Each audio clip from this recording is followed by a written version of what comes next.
अधिकारी ने तो यहाँ तक आरोप लगा दिए हैं कि डॉक्टर का मर्डर कहीं और किया गया और शव को सेमिनार हॉल में रख दिया गया। कोलकाता रेप कांड में बंगाल पुलिस ने जिस तरह से हीला हवाली की, उससे सीधे ममता सरकार और बंगाल की कानून व्यवस्था सवालों के घेरे में है। ऐसे में अब देश की उम्मीद सीबीआई से जुड़ी हुई है कि पूरे मामले की सच्चाई देश के सामने आ जाए। अब सवाल ये है कि क्या ममता सरकार ने जानबूझकर इस मामले में लीपापोती की? क्या कोलकाता में जो कुछ हुआ वो ममता सरकार की शह पर हुआ? Bureau report, Republic Bharat. और इसी बीच एक बड़ी जानकारी आपको दे दें, कोलकाता रेप मर्डर केस पर सर्वोच्च अदालत ने स्वतः संज्ञान लिया है। ये बड़ी खबर आपको बता रहे हैं। इसे सुओ मोटो कॉग्निजेंस कहा जाता है। सुप्रीम कोर्ट की तरफ से एक कदम उठाया गया। इससे पहले कोलकाता हाई कोर्ट ने भी स्वतः संज्ञान लिया था और जमकर फटकार लगाई थी कोलकाता पुलिस को। लेकिन इसी बीच ये बड़ी जानकारी, कोलकाता कांड पर सुप्रीम कोर्ट की तरफ से स्वतः संज्ञान लिया गया है। इस पूरे मामले में आपको बता दें 25 घंटे सवाल सीबीआई की तरफ से हो रहे हैं। लगातार प्रिंसिपल से 3 दिन से सवाल जवाब हो रहे हैं। माना जा रहा है जो पूर्व प्रिंसिपल हैं प्रदीप घोष, उनसे सवालों के जवाब में संदीप घोष से काफी कुछ पता चलेगा, कई सारी जानकारी सामने आएगी। लेकिन इसी बीच कोलकाता कांड पर सुप्रीम कोर्ट ने स्वतः संज्ञान लिया है। ये बड़ी खबर आपको बता रहे हैं। मंगलवार को 3 जजों की बेंच इस मामले में सुनवाई करेगी।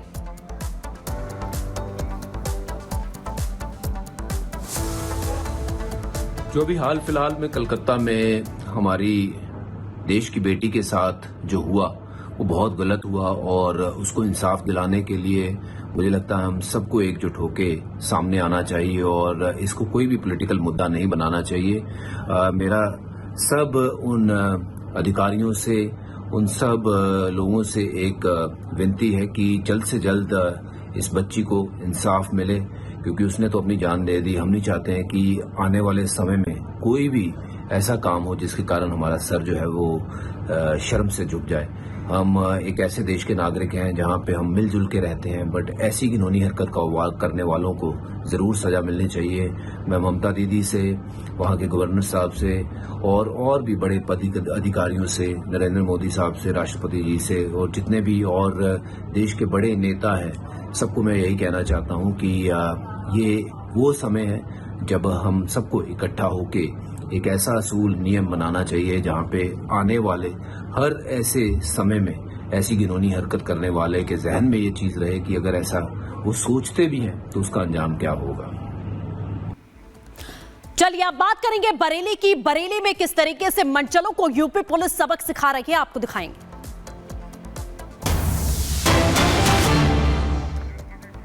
तो इसी बीच बड़ी खबर आपको बता दें, बरेली में लड़की से छेड़छाड़ का पूरा मामला यहां पर सामने आया है, जिसमें 24 घंटे में यूपी पुलिस ने एक्शन लिया है। एक्शन लेते हुए दोनों का एनकाउंटर किया। लंगड़ाते हुए दिखाई दे रहे हैं दोनों आरोपी, साफ तौर पर तस्वीरों में भी आप देख सकते हैं। तो 24 घंटे के भीतर इस बड़ी कार्रवाई को अंजाम दिया गया है। दोनों की गिरफ्तारी होती है, एनकाउंटर किया जाता है। अपने पैरों पर खड़े होते हुए भी ये नजर नहीं आ पाते हैं। तो उत्तर प्रदेश में जिस तरीके से महिला सुरक्षा को लेकर सजगता इस वक्त दिखाई जा रही है, उसकी एक तस्वीर है जो आप यहां देख पा रहे हैं। एनकाउंटर के बाद में आरोपियों की गिरफ्तारी।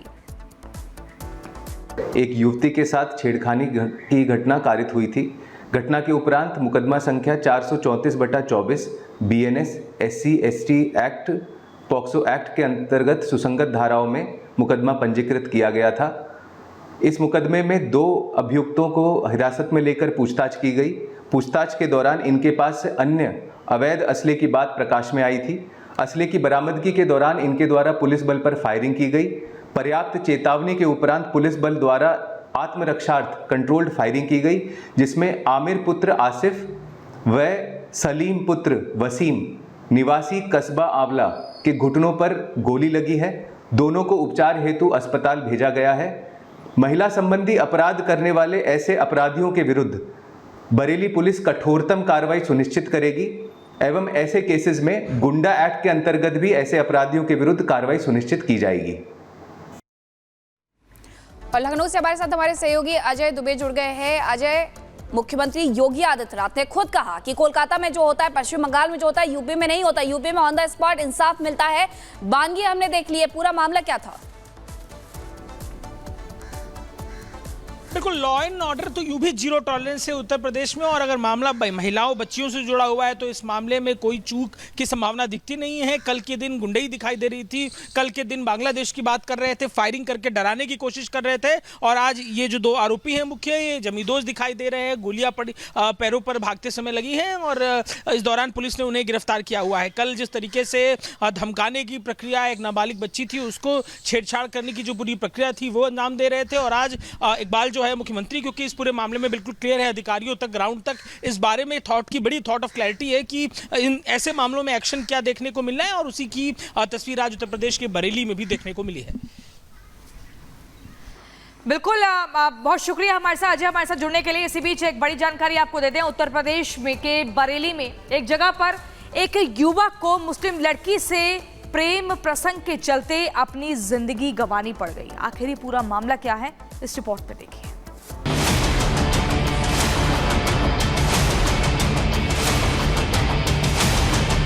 उत्तर प्रदेश का बरेली आज 2 वारदातों से दहल उठा। पहली वारदात फतेहगंज पश्चिमी इलाके में हुई, जहां एक हिंदू युवक को मुस्लिम युवती से प्रेम करने की कीमत अपनी जान देकर चुकानी पड़ी। मुस्लिम युवती के परिजनों ने युवक की न सिर्फ हत्या की, बल्कि गांव के एक पेड़ पर उसका शव टांग दिया, जिससे आगे कोई ऐसी हिमाकत ना कर सके। जरा सोचिए, 21वीं सदी में आज भी ऐसी घटनाएं होती हैं, वो भी इतने सख्त कानून होने के बावजूद। मृतक युवक की पहचान 25 वर्षीय सूरज के रूप में हुई है। बताया जा रहा है कि सूरज अपनी प्रेमिका को लेकर उत्तराखंड के रुड़की चला गया था। यही बात लड़की के परिजनों को नागवार गुजरी और उन्होंने सूरज की हत्या कर उसे टांग दिया। घटना की सूचना पर पहुंची पुलिस ने शव कब्जे में लेकर जाँच शुरू कर दी है। बरेली की दूसरी वारदात आंवला थाना क्षेत्र की है, जहां 4 मुस्लिम युवकों ने एक नाबालिग दलित छात्रा के साथ छेड़छाड़ की। छात्रा ने जब विरोध किया तो आरोपियों ने तमंचा निकालकर फायर कर दिया, जिससे छात्रा बाल बाल बच गई। नाबालिग लड़की से छेड़छाड़ की खबर से हड़कंप मच गया।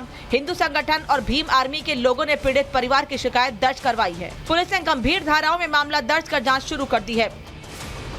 अभियोग में जो 4 व्यक्ति नामित हैं, इनके विरुद्ध कठोरतम कार्रवाई की जाएगी। इसके अलावा गुंडा एक्ट के अंतर्गत भी इन अभियुक्तों के विरुद्ध कठोरतम कार्रवाई सुनिश्चित की जाएगी। उत्तर प्रदेश में योगी सरकार की सख्ती के बावजूद कुछ बदमाश आपराधिक घटनाओं को अंजाम देकर पुलिस प्रशासन और सरकार को चुनौती दे रहे हैं। ऐसे बदमाशों का इलाज भी उन्हीं के अंदाज में किया जा रहा है। बरेली की घटना में भी पुलिस का एक्शन काफी सख्त है। Bureau report, Republic Bharat.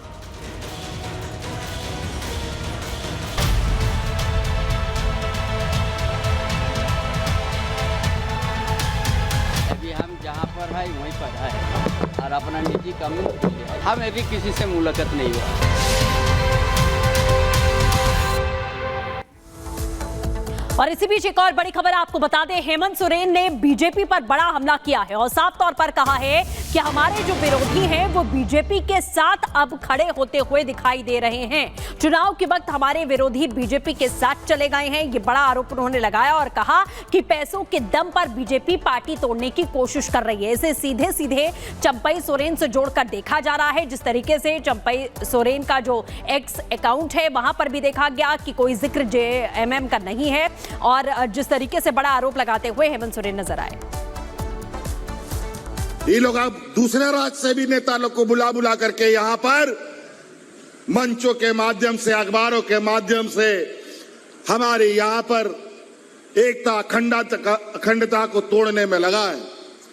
जहां हमारा आदिवासी, गैर आदिवासी, हिंदू, मुस्लिम, सिख, ईसाई एक साथ रहने वाला लोग के बीच में जहर बोने के लिए आ रहा है।